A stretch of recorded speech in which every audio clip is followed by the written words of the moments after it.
Почитувани пријатели, ви посакувам Божи благослов, Бог да биде со вас и да ве благослови изобилно.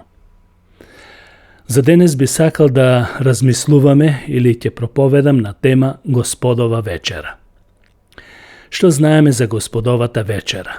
Дали треба да учествуваме во неа, на кој начин, како и така натаму. Како прво, во Господовата вечера учествуваат само оние што се наново родени верници. Тоа го кажувам уште на самиот почеток, кои преку Божјата милост го примиле Светиот Дух и станале Божји деца. Поинакво примање на Господова вечера од оваа правило не постои. Значи, Господовата вечера е само за верници кои што го примиле Светиот Дух и станале Божји деца, наново родени. Прво, Господовата вечера е спомен на смртта на Господ Исус Христос. Второ, со чинот на Господовата вечера го најавуваме Неговото доаѓање, што значи Господ Исус Христос повторно ќе дојде. Трето, со Господовата вечера го изразуваме заедништвото едни со други, како тело Христово, зашто сите верници од целиот свет тие сочинуваат тело Христово или Христово тело. И како четврто, со Господовата вечера ја изразуваме нашата благодарност за спасение на нашите души. Во Евангелието според Лука, 22 поглавје, 20 стих се вели вака. А исто така Исус ја зеде и чашата по вечерата и рече: Оваа чаша е новиот завет во мојата крв која се пролева за вас. Потоа апостол Павле во 1 Коринќаните, 11 глава 27 стих вели: Затоа кој јаде од лебов или пие од оваа Господова чаша, на недостоен начин ќе биде виновен против телото и крвта на Господ Исус Христос. Потоа Павле продолжува: Зашто јас го примив од Господ она што и ви го предадов, дека Господ Исус, онаа ноќ во која беше предаден, зеде леб и откако благодари го раскрши и рече: Земете, јадете, ова е моето тело кое се крши за вас. Правете го ова за мој спомен. Исто така, по вечерата ја зеде чашата и рече: Оваа чаша е новиот завет во мојата крв. Правете го ова секој пат кога пиете за мој спомен. Зашто секој пат кога ќе го јадете овој леб и ќе пиете од оваа чаша, ја објавувате Господовата смрт додека дојде тој. Затоа секој што јаде од лебот или пие од Господовата чаша на недостоен начин, ќе биде виновен за телото и крвта на Господ Исус Христос. Но, секој човек нека се испита себе си, та потоа да јаде од лебот и да пие од чашата. Зашто оној што јаде и пие недостојно, тој јаде и пие своја осуда, бидејќи него разликува Господовото тело. Па затоа мнозина од вас се немокни и болни, а мнозина и умираат. Како прво, како што реков, Господовата вечера е Божја заповед. Не смееме да ја обезвредниме и да помислиме дека таа не ни е потребна. Ние така и така сме спасени, па затоа не ни е потребно. Како што мнозина мислат дека Господова вечера и крштавање не треба и не се потребни. Но не е така. Штом Господ ја заповедал, тоа значи дека имаме полза од неа. А ползата не е во тоа дека ќе станеме посвети и поправедни, туку во тоа ќе ја потврдиме нашата вера и послушност кон Господ Исус Христос. Како второ, Господовата вечера е символ. Кога го јадеме лебот и го пиеме виното, ние се сеќаваме на жртвата на Господ Исус Христос. Преку лебот и виното, на видлив начин ја символизираме Неговата смрт и ја дознаваме вредноста нејзина.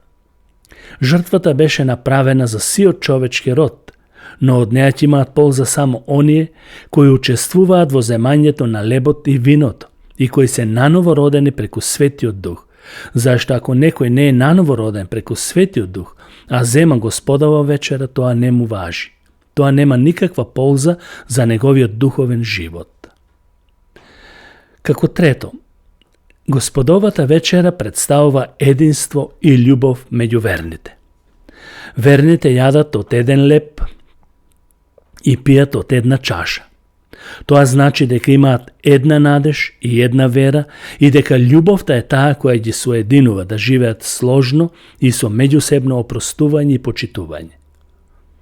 Тоа единство не се однесува само во една локална заедница, туку тие се поврзани со сите верни од целиот свет, кои вистински го разликуваат телото Христово.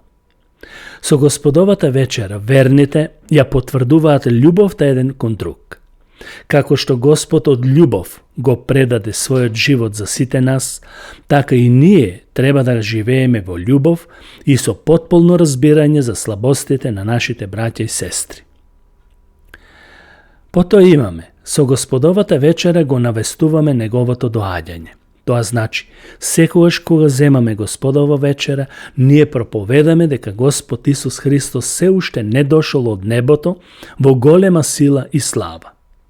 И не само што правиме спомен во минатото, туку преку самата Господова вечера ја гледаме и иднината, а тоа значи дека кога учествуваме во неа, ние проповедаме дека тој наскоро ќе дојде по својата невеста, црквата, и ќе ја прибере во неговото небесно царство, каде што пребива вечна правда. Се до овој миг, верните ќе земаат од лебот и виното и ќе проповедаат дека тој се уште не дошол и дека верата на милоста, односно вратата на милоста е отворена за секој што ќе ја чуе пораката на Евангелието за Исус Христос. Но Господовата вечера не е за неверници. Зошто? Во Господовата вечера не треба да учествува човек кој греши и ги крши Божите заповеди, односно не е вистински верник, бидејќи со тоа тој се изложува на поголема казна, зашто не го разликува Христовото тело. Кога некој јаде недостојно, тоа значи ја презира жртвата и смртта на Господ Исус Христос. Затоа секој треба да биде веќе очистен и измиен со крвта негова. Господовата вечера е само за верници кои живеат во согласност со Божите заповеди, во согласност со Библијата, Евангелието, а и имаат Свет Дух во себе. Зашто без Светиот Дух, како што на почетокот реков, не е можно некој да има вистинска вера. Тој што не се помирил со својот ближен или што крие грев во себе, без да е исповедан пред Господ, а зема од лебот и виното, таквиот се осудува на казна, па дури и на смрт, како што вели Павле. Затоа треба кон Господовата вечера да се пристапува со респект и почитување и да се има целосно разбирање за незината содржина, како таква. Но ние знаеме многу во историјата имало погрешни сваќања. Некои погрешни сваќања се овие, да ги знаете и вие. Господовата вечера за мнозина представува одредена мистерија, која човекот колку и да се труди да ја разоткрие не би можел. Тоа значи дека се прибегнува во окултизам и има за цел да ги држи луѓето во робство, отколку во радост. За погрешните религии со земањето леп и вино, човекот ја очистува својата душа, односно ги исчистува своите гревови. Тоа е погрешно. Во мигот на земањето на Господова вечера, гревовите се исчистени, се до мигот на следното земање леп и вино. Но тоа е погрешно. Мнозина мислат дека кога се зема леп и вино, се примаат посебни благослови и посебни харизми, кои верникот го прават помоќен, поблагословен следбеник на Исус Христос. И тоа е погрешно, бидејќи благословот лежи во верата, а не во самата материја. За други пак, Господовата вечера воопшто не е и важна, дури и не треба да се зема. Таквите се задоволни со самата духовност, без видливи манифестации или символи. Но тоа е погрешно. За суеверните и празноверните таа представува можност за лечење на сите психофизички болести и заболувања, што мнозина ја земаат пред се за таа цел, отколку за вистинската незина природа. Но ние знаеме дека Господовата вечера представува символ дека ние сме очистени преку крвта на Исус Христос и дека сме дел во Христовото тело. Нека му е слава на Господ Исус Христос за оваа прекрасна можност, што ни даде можност да бидеме спасени преку неговата жртва. Зашто Бог толку го возлюби светот, што го даде својот единороден син, да секој што верува во него да не загине, туку да има живот вечен. Нему слава во сите векови. Амин.